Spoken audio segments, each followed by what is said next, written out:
اب شیخ عبد القادر جیلانی رحمۃ اللہ علیہ کے خطبات کے مجموعے الفتح الربانی یعنی فتوح ربانی کے اردو ترجمے کا 29واں خطبہ پیش کیا جا رہا ہے، جس کا عنوان ہے دنیا دار کی تعظیم کرنے کے بیان میں۔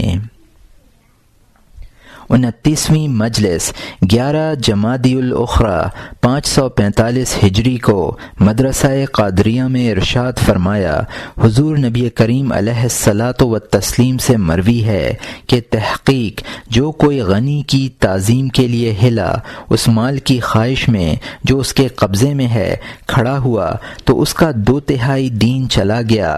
اے منافقو سنو، یہ ان کے لیے فرمایا جو امیروں کے لیے حرکت کرے، ہلے، ان کی امارت کی وجہ سے تعظیم کرے، پس کیا حال ہوگا اس کا جو ان کے لیے نماز روزہ حج کرے گا اور ان کی دہلیز چومے گا۔ اے اللہ کے ساتھ شرک کرنے والو، تم کو کچھ اللہ اور اس کے رسول سے خبر نہیں؟ تم مسلمان بنو اور توبہ کرو اور توبہ میں اخلاص پیدا کرو تاکہ تمہارا ایمان ترقی کرے اور تمہارے یقین میں تزلزل پیدا نہ ہو اور تمہاری توحید نشو و نما حاصل کرے، پس اس کی شاخیں عرش الہی تک پہنچ جائیں۔ اے غلام، جب تیرا ایمان ترقی کر لے گا اور اس کا درخت اونچا ہو جائے گا تو حق عز و جل تجھ سے اور تمام خلق سے بے پرواہ کر دے گا، کسب و اکتساب سے بے نیاز بنا دے گا، تیرے نفس اور تیرے قلب اور تیرے باطن کو سیر کر دے گا، تجھ کو اپنے آستانہ پر لا کر کھڑا کر دے گا اور تیرے فقر کو اپنے ذکر و قرب اور انس سے دفع کر دے گا، اور تو ان لوگوں سے جو کہ دنیا حاصل کرنے والے اور اس میں مشغول رہنے والے ہیں بے پرواہ ہو جائے گا۔ تو کسی دنیا دار کی پرواہ نہ کرے گا، تجھ کو ان کا دیکھنا سبب زحمت و کلفت اور موجب ظلمت کا ہو جائے گا۔ اے علم کے دعوے دار، دنیا کو اہل دنیا سے طلب کرنے والے، اے ان سے عاجزی کرنے والے، حق تعالی نے تجھے باوجود علم دینے کے گمراہ بنا دیا، تیرے علم کی برکت جاتی رہی، اس کا مغز جاتا رہا، پوست باقی رہ گیا۔ اے وہ شخص جو کہ عبادت کا مدعی ہے اور اس کا قلب خلق کی عبادت کرتا اور اس سے امیدواری کرتا ہے، ظاہر میں تیری عبادت اللہ عز و جل کے لیے ہے اور باطن میں خلق کے لیے۔ تیری تمام خواہش و ہمت دنیا والوں کے درہم و دینار، ان کے مال و اسباب سے ہے، تو ان کی حمد و ثنا کا امیدوار ہے اور ان کی برائی اور روگدانی سے ڈرتا ہے، تو ان کے منع کر دینے سے ڈرتا ہے اور ان کے دروازوں پر بار بار جانے اور چاپلوسی کرنے اور میٹھی اور نرم باتوں کے کرنے سے ان کی بخشش کا امیدوار ہے۔ تجھ پر افسوس ہے، تو مشرک، منافق، ریاکار، بے جا دخل دینے والا، بے دین ہے۔ تجھ پر افسوس ہے، تو اپنا کھوٹا مال کس پر پیش کر رہا ہے؟ اس پر جو کہ آنکھوں کی خیانت اور سینوں کے پوشیدہ امور کو جانتا ہے۔ تجھ پر افسوس، تو نماز میں کھڑا ہوتا ہے اور اللہ اکبر کہتا ہے، حالانکہ تو اپنے سچے قول اللہ اکبر میں جھوٹ بولتا ہے، کیونکہ تیرے قلب میں مخلوق اللہ عز و جل سے برتر ہے۔ تو جلد اللہ کی طرف رجوع کر، توبہ کر اور کوئی نیکی غیر اللہ کے لیے نہ کر، نہ دنیا کے لیے اور نہ آخرت کے لیے۔ تو ان لوگوں سے ہو جا جو کہ محض ذات الہی کے طالب ہیں، ربوبیت کا حق ادا کر، کوئی کام حمد و ثنا اور منع و عطا کے لیے نہ کر، ہر عمل سے مقصود خدا ہی ہو۔ تجھ پر افسوس، تیرا مقدر رزق تو گھٹنے بڑھنے والا نہیں، جو کچھ بھلائی و برائی تیرے مقدر میں لکھی جا چکی ہے اس کا آنا ضروری ہے۔ تو ایسی چیز میں جس سے فراغت حاصل ہو چکی ہے مشغول نہ رہ، اپنی حرص کو کم دے اور آرزو کو کوتاہ کر اور موت کو اپنے پیش نظر رکھ، تو یقیناً نجات پالے گا۔ تمام حالتوں میں موافقت شریعت کو لازم پکڑ۔ اے قوم، کیا تمہارے پاس موافقت شریعت باقی نہ رہی ہے؟ تم نے اس کو اپنے ظاہر و باطن کے ہاتھوں سے چھوڑ دیا اور اپنے نفسوں اور خواہشوں کے تابع دار بن گئے اور خدا کی بردباری سے دھوکے میں پڑ گئے۔ وہ یکے بعد دیگرے دن بدن تم سے عذاب و سزا کو اٹھاتا رہتا ہے، آخر میں وہ اس کو تم پر ہر طرف سے اتار دے گا، یکایک تم کو پکڑ لے گا اور گرفتار کر لے گا، پھر تمہیں موت آ جائے گی اور موت کے بعد قبر میں اترنا ہوگا۔ اس وقت قبر کی تنگی اور اس کا عذاب تجھ سے ملے گا، بعدہ قیامت تک اسی حالت میں تو باقی رہے گا۔ پھر دوبارہ تیرا جسم پیدا کیا جائے گا اور تو بڑی پیشی کی طرف لایا جائے گا، اور اس وقت ذرہ ذرہ کا اور منٹ منٹ میں جو کچھ تو نے کیا تھا سب کا حساب لیا جائے گا۔ ہر قلیل و کثیر کا تجھ سے سوال کیا جائے گا۔ تو بغیر روح کا بت اور بغیر حقیقت و قوت کا سوکھا چمڑا ہے، سوائے جہنم کے کسی امر کی صلاحیت نہیں رکھتا۔ تیری عبادت میں اخلاص نہیں، پس جب تیری عبادت بغیر روح کی ہے تو اور تیری عبادت جہنم کے سوا کسی چیز کی صلاحیت نہیں رکھتی۔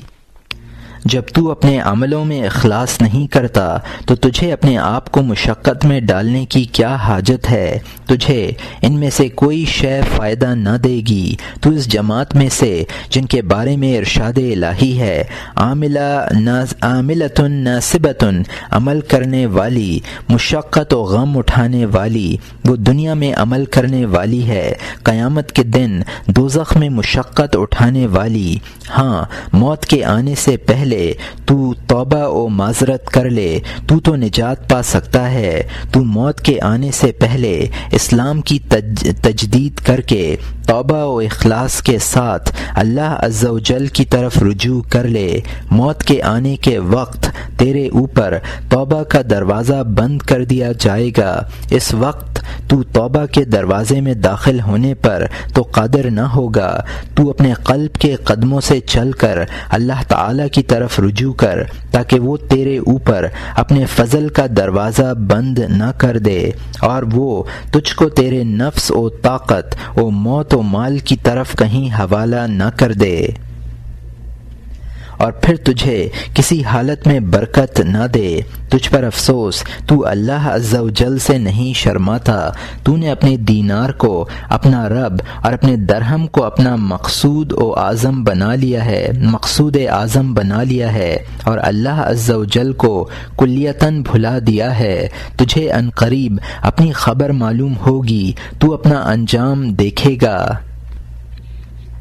تجھ پر افسوس، تو اپنی دکان اور اپنے مال کو اپنے اہل و عیال کا حصہ بنا، ان کے لیے موافق امر شرع کسب کر، اور تیرا قلب اللہ عز و جل پر بھروسہ کرنے والا ہو۔ اپنا اور ان کا رزق خدا ہی سے طلب کر، نہ کہ مال و دکان سے۔ اس حالت میں وہ تیرا اور ان کا رزق تیرے ہاتھ پر جاری فرما دے گا اور تیرے قلب میں اپنے فضل و قرب اور انس کو جگہ دے دے گا۔ تیرے اہل و عیال کو وہ تجھ سے بے نیاز کر دے گا اور تجھ کو اپنی ذات کے ساتھ تونگری بخشے گا۔ وہ ان کو جس طور اور جس کیفیت سے چاہے گا تونگر و بے نیاز بنا دے گا، اور تیرے قلب سے کہا جائے گا کہ یہ قلبی بے نیازی تیرے لیے ہے اور یہ ظاہری مال تیرے اہل و عیال کے لیے۔ تو اس مقام تک کیسے پہنچ سکتا ہے، حالانکہ تو اپنی تمام عمر میں شرک کرنے والا اور محجوب و راندہ درگاہ رہا ہے؟ دنیا اور اس کے جمع کرنے سے تیرا پیٹ ہی نہ بھرا۔ تو اپنے قلب کے دروازے کو بند کر اور ہر ایک دنیاوی شے کو اس کے اندر داخل ہونے سے نا امید کر دے اور اس میں محض ذکر الہی کو جگہ دے، اور اپنے برے عملوں سے توبہ پر توبہ کر اور ندامت پر ندامت اور اپنے غرور اور بے ادبی پر شرمندہ ہو، اور جو کچھ تجھ سے ہوا اس پر اکثر روتا رہ، اور اپنے کسی قدر مال سے فقیروں کی غمخواری کرتا رہ۔ مال کے ساتھ بخل نہ کر، پس عنقریب تو اس سے جدا ہو جائے گا۔ ایماندار یقین رکھنے والا اس چیز سے بخل نہیں کرتا ہے جس کا عوض دنیا و آخرت دونوں میں ملنے والا ہے، اور وہ بھی نعم البدل۔ حضرت عیسیٰ علیہ السلام سے مروی ہے کہ آپ نے ابلیس لعین سے دریافت کیا کہ مخلوق میں تجھ کو سب سے زیادہ کون محبوب ہے؟ جواب دیا بخیل مسلمان، اور فرمایا سب سے زیادہ دشمن تیرا کون ہے؟ جواب دیا میں بخیل مسلمان سے اس امر کی امید رکھتا ہوں کہ اس کا بخل اس کو گناہ میں ڈال دے گا، اور میں فاسق کریم سے خوف کرتا ہوں کہ اس کے کرم کی وجہ سے اس کے گناہ محو کر دیے جائیں گے۔ تو دنیا میں دنیا کے واسطے مشغول نہ ہو۔ شرع مقدس نے کسب کو اس لیے مشروع کیا ہے تاکہ اس کے ذریعے سے طاعت الہی پر مدد لی جائے، لیکن تو نے جب کمائی کی معصیت پر مدد چاہی اور نماز کا اور کار خیر کو چھوڑ دیا اور مال کی زکوٰۃ نہ ادا کی، پس تو معصیت میں مصروف رہا نہ کہ طاعت میں۔ تیری کمائی گویا مثل رہزنی کے ہوگی، تو ڈاکہ ڈالنے لگا، عنقریب موت آئے گی، پس مسلمان تو اس سے خوش ہوگا اور کافر و منافق غمگین۔ حضور نبی کریم صلی اللہ علیہ وسلم سے مروی ہے کہ آپ نے ارشاد فرمایا بتحقیق جس وقت مسلمان مرتا ہے تمنا کرتا ہے کہ وہ دنیا میں ایک گھڑی کے سوا مقیم نہ رہتا، کیونکہ وہ وہاں اللہ کا فضل و کرم دیکھتا ہے۔ کہاں ہے توبہ کرنے والا اور اس پر قائم رہنے والا، اور کہاں ہے اللہ عز و جل سے حیا کرنے والا، تمام حالتوں میں اسی کی طرف نظر رکھنے والا؟ کہاں ہے حرام چیزوں سے اور محارم سے خلوت و جلوت میں پارسائی کرنے والا؟ کہاں ہے اپنے قلب و جسم کی آنکھ کا پست رکھنے والا؟ حضور نبی کریم علیہ الصلاۃ والتسلیم سے مروی ہے کہ آپ نے ارشاد فرمایا بتحقیق دونوں آنکھیں زنا کرتی ہیں، اور ان کا زنا اجنبی عورتوں کا دیکھنا ہے۔ اے مخاطب، تیری آنکھیں اجنبی غیر محرم عورتوں اور امرد بچوں کو دیکھ کر کس قدر زنا کرتی ہیں؟ آیا تو نے اللہ عز و جل کا ارشاد سنا یعنی نہیں سنا کہ آپ مسلمانوں سے فرما دیجئے کہ وہ اپنی آنکھوں کو پست جھکا ہوا رکھیں۔ اے فقیر، تو اپنے دنیاوی فقر و محتاجی پر صبر کر کہ وہ ختم ہو جائے گا۔ حضور صلی اللہ علیہ وسلم سے مروی ہے کہ آپ نے حضرت عائشہ رضی اللہ عنہا سے فرمایا کہ اے عائشہ، دنیا کی تلخی کے گھونٹ کو آخرت کی نعمتوں کے لیے ان کے شوق میں پیو۔ اے مخاطب، تو نہیں جانتا کہ قوم کی معیت میں تیرا کیا نام ہے، شقی یا سعید؟ یہ تو اللہ عز و جل کے علم اور سابقہ تقدیر میں ہی لکھا جا چکا ہے، لیکن تو اس پر بھروسہ کر کے خوف الہی کو مت چھوڑ، ورنہ تو حد شرعی سے باہر نکل جائے گا۔ تجھے جو کچھ حکم ملا ہے اس کی بجا آوری میں کوشش کیے جا۔ تجھے علم سابق سے کیا مطلب؟ غرض یہ تو ایسے غیبی امور میں سے ہے جس کو نہ تو جانتا ہے نہ کوئی دوسرا تیرے سوا۔ اہل اللہ نے دنیا کے فرش کو لپیٹ دیا اور وہ اس سے علیحدہ ہو گئے، اور وہ اپنے مولا کے حضور میں کھڑے ہو کر اس کے خادموں کے ساتھ ہیں، اس کی خدمت میں مشغول ہو گئے۔ وہ جو کچھ دنیا سے حاصل کرتے ہیں بطور زاد راہ لیتے ہیں، نہ کہ مزے اڑانے کے لیے، بلکہ وہ یہ ضرورتاً ایسا کرتے ہیں کہ اپنے جسموں کو عبادت کے لیے قائم کر لیں اور اپنی شرمگاہوں کو شیطان کے قید و مکر سے محفوظ رکھ سکیں۔ وہ اس امر میں امر ربی کی بجا آوری کرتے ہیں اور سنت نبوی کی پیروی کرتے ہیں، اسی کے متلاشی رہتے ہیں۔ صلی اللہ علیہ وسلم ان کا کامل مشغلہ احکام کی بجا آوری اور اتباع سنت میں ہے، وہ باوجود اس کے کہ کل اشیاء میں نور ہمت و بلند حوصلگی اور قوت زہد کے ساتھ متمکن ہوتے ہیں۔ اے اللہ ہم کو انہی میں بنا دے اور ان کی برکتوں میں سے ہمیں بھی حصہ دے، آمین۔ اے غلام، جب تک تیرے قلب میں دنیا کی محبت رہے گی تو صالحین کے حالات کو ہرگز نہ پا سکے گا۔ جب تک تو خلق سے بھیک مانگتا رہے گا، رنج اٹھاتا رہے گا، ان کے ساتھ شرک کرتا رہے گا، تیرے قلب کی آنکھیں نہ کھلیں گی۔ جب تک تو دنیا و خلق سے زہد نہ کرے گا، بے نیاز نہ ہوگا، تیرا کلام معتبر نہ ہوگا، کوشاں بن تاکہ وہ تجھے نظر آنے لگے جو تیرے غیر کو نظر نہیں آتا، خرق عادت ظاہر ہونے لگے، تو صاحب کرامت ہو جائے۔ جب تو اس چیز کو چھوڑ دے گا جو کہ تیرے حساب میں ہے تو تیرے پاس وہ آنے لگے گا جو تیرے حساب میں نہیں۔ جب تو حق عز و جل پر بھروسہ کر لے گا اور اس سے خلوت و جلوت میں ڈرتا رہے گا تو وہ تجھے ایسی جگہ سے رزق دے گا جہاں سے تیرا گمان بھی نہیں، اور آخر میں اس کا لینا، ابتدائے امر میں قلب کو دینا، قلب کو دنیا کے چھوڑنے میں اور خواہشوں کے چھوڑنے میں تکلیف میں ڈالنا ہے، اور آخر میں اس کے حاصل کرنے میں تکلیف اٹھانا۔ اول حالت پرہیزگاروں کے لیے ہے اور دوسری ابدال کے لیے جو طاعت الہی تک پہنچنے والے ہیں۔ اے ریاکار، اے منافق، اے مشرک، جس چیز کو ترک کیا جاتا ہے اس میں تو ان سے مزاحمت نہ کر، وہ گنتی کے لوگ ہیں، تو ان کے عمل طلب نہ کر، وہ تیرے ہاتھ نہ آئیں گے۔ انہوں نے عادتوں کا خلاف کیا ہے اور تو نے ان کی حفاظت کی ہے، پس ضرور ان کے واسطے خرق عادات کیا گیا اور تیرے لیے نہ کیا گیا۔ انہوں نے تیرے سونے کے وقت قیام کیا، تیرے افطار کے وقت روزہ رکھا، تیرے امن کے وقت خوف اور تیرے خوف کے وقت امن کیا، اور تیرے بخل کے وقت انہوں نے خرچ کیا۔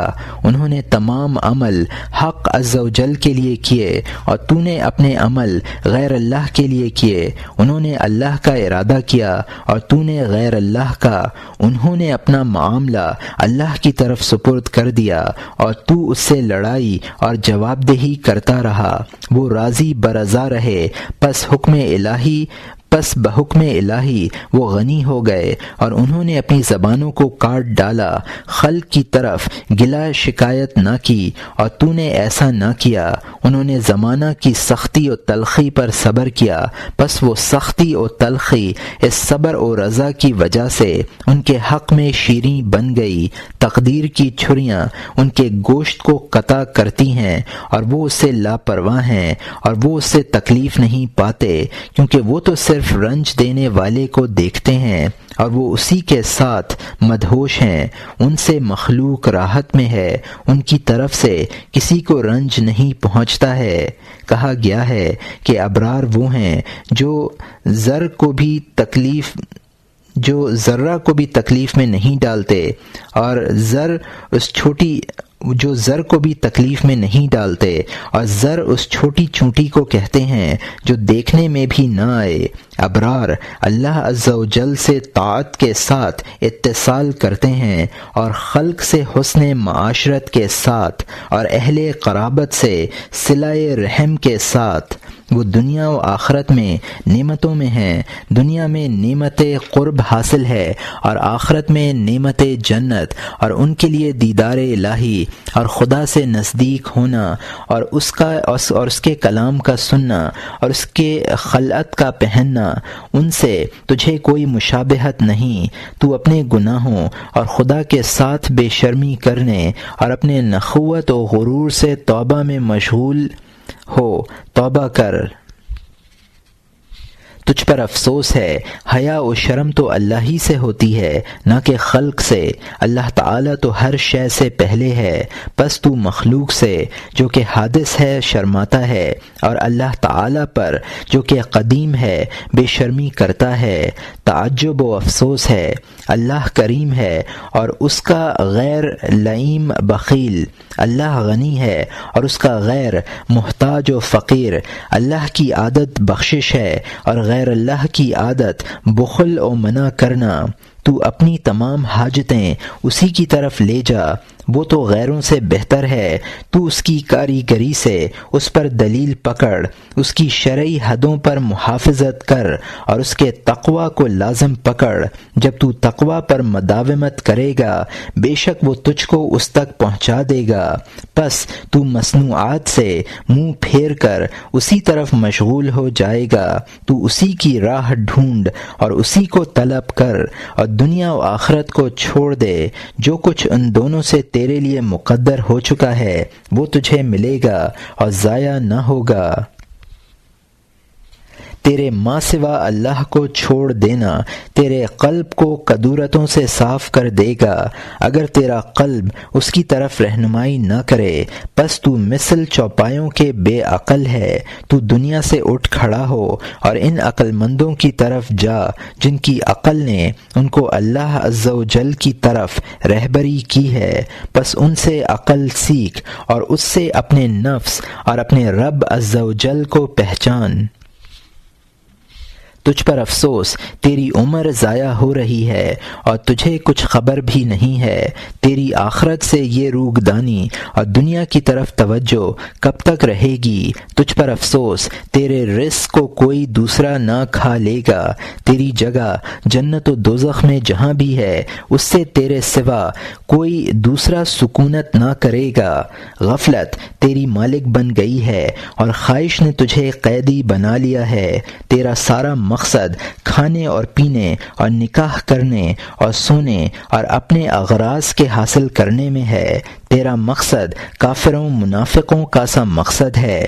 حلال یا حرام سے پیٹ بھر لینے کے بعد تیرے دل پر کچھ اثر نہیں کہ تیرے لیے کوئی دین بھی ہے یا نہیں۔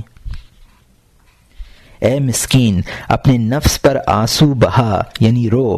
تیرا بچہ مر جاتا ہے تو تیرے اوپر قیامت قائم ہو جاتی ہے، اور تیرا دین مرتا ہے تو پرواہ بھی نہیں کرتا اور نہ اس پر روتا ہے۔ وہ فرشتے جو تجھ پر مقرر ہیں اور دین کے بارے میں تیرے نقصان کو دیکھ کر تجھ پر روتے ہیں کہ تو دین کے سرمایہ سے بالکل لاپرواہ ہے، تجھے مطلق عقل نہیں۔ اگر تجھے کچھ بھی عقل ہوتی تو اپنے دین کے چلے جانے پر یقیناً روتا۔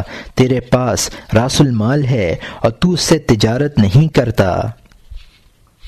عقل و حیا یہ دونوں راس المال ہیں، لیکن تو ان سے اچھی طور پر تجارت کرنا نہیں جانتا۔ وہ علم جس پر عمل نہ کیا جائے اور وہ عقل جس سے نفع نہ لیا جائے اور وہ زندگانی جو فائدہ نہ دے، مانند اس گھر کے ہے جو اجاڑ ہو، اس میں سکونت نہ کی جائے، اور مثل اس خزانے کے ہے جو لاپتہ ہو، اور مثل اس کھانے کے ہے جو کہ کھایا نہ جائے۔ پس جب تو اپنی حالت کو جس میں تجھے ہونا چاہیے نہیں جانتا پہچانتا، پس میں اسے جانتا ہوں۔ تو مجھ سے دریافت کر، میں تجھے بتا دوں گا۔ میرے پاس ایک شریعت کا آئینہ ہے جو کہ حکم ظاہر ہے، اور ایک معرفت الہی کا آئینہ ہے جو کہ علم باطن ہے۔ تو غفلت کی نیند سے بیدار ہو جا اور اپنے چہرے کو بیداری کے پانی سے دھو لے، پھر دیکھ کہ تو کون ہے، آیا مسلمان یا کافر، مومن یا منافق، موحد یا مشرک، ریاکار یا اخلاص والا، موافق یا مخالف، راضی ہے یا ناراض۔ حق عز و جل تیری پرواہ نہ کرے گا، خواہ تو راضی رہے یا ناراض، اس کا نقصان نفع تیری ہی طرف لوٹنے والا ہے۔ پاک ہے کریم و حلیم، فضل فرمانے والا، ہر چیز اس کے لطف و فضل کے ماتحت ہے۔ اگر وہ ہم پر لطف نہ فرمائے تو البتہ ہم ہلاک ہو جائیں۔ اگر وہ ہم میں سے ہر ایک کا مقابلہ ہمارے قول و فعل پر کرے تو ہم یقیناً سب کے سب ہلاک ہو جائیں۔ اے غلام، تو اللہ تعالیٰ پر اپنی عبادت کا باوجود اپنے سہو اور ریاکاری اور اپنے نفاق کے احسان جتاتا ہے اور اس کی کرامت کو طلب کرتا ہے، اور تو باوجود اپنی خرابی اور تباہ کاری کے نیک بندوں سے مزاحمت کرتا ہے۔ تجھے اے بھاگنے والے نافرمان غلام، اے مخلصین و موحدین کے دائرے سے علیحدہ ہو جانے والے بندے، ان صالحین سے کیا نسبت؟ تجھے ان کے ذکر اور ان کی معرفت کے دعوے کے ذکر سے کیا غرض؟ شرم کر، تجھ پر افسوس، تو اس قدر رو کہ تیرے ساتھ رویا جائے، دوسرے تجھ پر روئیں تو مصیبت میں ماتمی لباس پہن کر بیٹھ تاکہ دوسرے تیرے ساتھ بیٹھیں، تیری تعزیت کریں، تو محروم ہے اور تجھے خبر بھی نہیں۔ بعض صالحین رحمۃ اللہ علیہ نے فرمایا، ان محرومین پر سخت افسوس ہے جو کہ اپنے کو محروم نہیں جانتے۔ تجھ پر افسوس، تیرا دل کیا چیز ہے؟ تو کیا سمجھتا ہے؟ تو کس کی طرف گلا کرتا ہے؟ تو کس سے فریاد چاہتا ہے؟ کس کے ساتھ سوتا ہے؟ جب تو مصیبت میں مبتلا ہوتا ہے تو کس پر بھروسہ کرتا ہے؟ مجھ سے گفتگو کر، بتحقیق میں تیرے جھوٹ اور نفاق کو پہچانتا ہوں۔ تو اور تمام مخلوق میرے نزدیک مثل مچھر کے ہے۔ تم میں سے جو سچا ہے، میں اس کا ادنا غلام اور خادم ہوں۔ وہ اگر مجھے اٹھا کر بازار میں لے جا کر بیچنا چاہے یا مجھے مکاتب بنائے، بس چاہیے کہ اگر گزرے، وہ اگر میرے کپڑے اور جو کچھ میرے پاس ہے اس کو لینا چاہے یا مجھے محنت مزدوری کرنے کا حکم دے، بس وہ کر گزرے۔ تجھ میں تو نہ سچائی ہے اور نہ توحید اور نہ ایمان، میں تجھے لے کر کیا کروں گا؟ کیا تجھے دیوار میں جو خرابی ہے اس میں لگاؤں؟ تو بیکار لکڑی ہے جو بجز آگ کے کسی کام کی صلاحیت نہیں رکھتی۔ اے قوم، دنیا جا رہی ہے اور عمریں فنا ہو رہی ہیں اور آخرت تم سے قریب ہے اور تمہیں مطلق اس کا غم اور فکر نہیں۔ تمہاری توکل، فکر اور تمام مقصد دنیا اور جمع کرنا ہے۔ تم اللہ عز و جل کی نعمتوں کے دشمن ہو۔ اگر اللہ تعالی کی طرف سے تمہیں برائی پہنچتی ہے تو اس کو تم ظاہر کرتے ہو، اور اگر اس کی طرف سے تم کو بھلائی اور اچھائی پہنچتی ہے تو تم اس کو چھپاتے ہو۔ جب تم اللہ کی نعمت کو چھپاؤ گے اور اس پر اللہ عز و جل کا شکر نہ کرو گے تو وہ اس نعمت کو تم سے چھین لے گا۔ حضور نبی کریم صلی اللہ علیہ وسلم سے مروی ہے، بتحقیق اللہ جب اپنے بندے پر انعام کرے تو وہ اس بات کو پسند کرتا ہے کہ وہ بندہ پر اس نعمت کا اثر دیکھے، اس پر نعمت ظاہر ہو۔ اولیاء اللہ نے اپنا ایک ہی مقصد بنا لیا ہے، تمام چیزوں کو اپنے قلوب سے نکال کر ان میں ایک ہی چیز کو آباد کر لیا ہے۔ نہ اور چیزوں کی طرح انہوں نے اپنی عبادتوں کو ریا اور نفاق اور سنانے سے خالص کر لیا ہے۔ اپنی بندگی اپنے رب عز و جل کے لیے متحقق اور ثابت کر لی ہے، اور تم مخلوق کے بندے بنے ہوئے ہو۔ تم ریا اور نفاق اور دکھاوے سنانے کے بندے ہو، خلق اور خواہشوں اور حظوظ نفسانیہ اور حمد و ثنا کے غلام ہو۔ تم میں سے کوئی ایسا نہیں جس کی عبودیت و عبادت خدا کے لیے ہو، الا ما شاء اللہ، چند ہی افراد اس سے مستثنی ہیں۔ تم میں سے کوئی دنیا کی عبادت کرتا ہے اور اس کی ہمیشگی چاہتا ہے اور اس کے زوال سے ڈرتا ہے، اور کوئی مخلوق کی عبادت کرتا اور ان سے ڈرتا ہے اور ان سے امیدواری کرتا ہے، اور کوئی جنت کی عبادت کرتا اور جنت کی نعمتوں کی امیدواری کرتا ہے اور جنت کے پیدا کرنے والے سے امیدواری نہیں کرتا، اور کوئی دوزخ کی عبادت کرتا اور اس سے ڈرتا ہے اور دوزخ کے پیدا کرنے والے سے نہیں ڈرتا۔ خلق اور دوزخ و جنت اور ما سوا اللہ کیا قدر و مرتبہ رکھتا ہے؟ اللہ عز و جل نے فرمایا، وما امروا الا الآخر، اور نہیں حکم دیے گئے وہ مگر اللہ کی عبادت کے واسطے، اس کے لیے دین حق کو خالص بنانے والے اور تمام دینوں سے دین حق کی طرف مائل ہونے والے۔ جو لوگ عارف باللہ عالم باعمل ہیں وہ اسی کی عبادت کرتے ہیں نہ اس کے غیر کے لیے۔ انہوں نے عبودیت اور ربوبیت کا حق ادا کر دیا، انہوں نے بتعمیل حکم اس کی محبت میں اس کی عبادت کی نہ کسی دوسری غرض سے، اور انہوں نے اسی کا ارادہ کیا نہ اس کے غیر کا، اور ما سوا اللہ کو چھوڑ دیا۔ تم اے اہل دنیا بلا روح کی تصویریں ہو، تم ظاہر ہو اور اولیاء اللہ باطن، تم الفاظ ہو اور اولیاء اللہ معنی، تم ظاہر ہو اور وہ مخفی۔ اولیاء اللہ انبیاء کرام علیہم السلام کے دائیں بائیں اور آگے پیچھے سے لشکر ہیں۔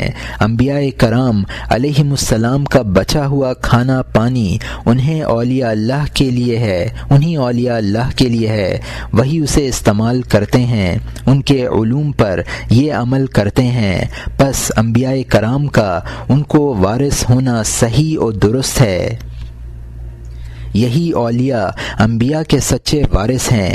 نبی صلی اللہ علیہ وسلم نے فرمایا، عالم انبیاء علیہم السلام کے سچے وارث ہیں۔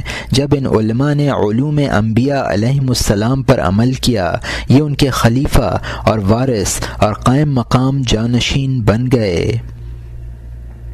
تجھ پر افسوس، یہ مرتبہ محض علم پڑھ لینے سے حاصل نہیں ہوتا، جیسے کہ بغیر گواہوں کے دعویٰ نفع نہیں دیتا، ایسے ہی علم بغیر عمل کے نفع نہیں پہنچاتا۔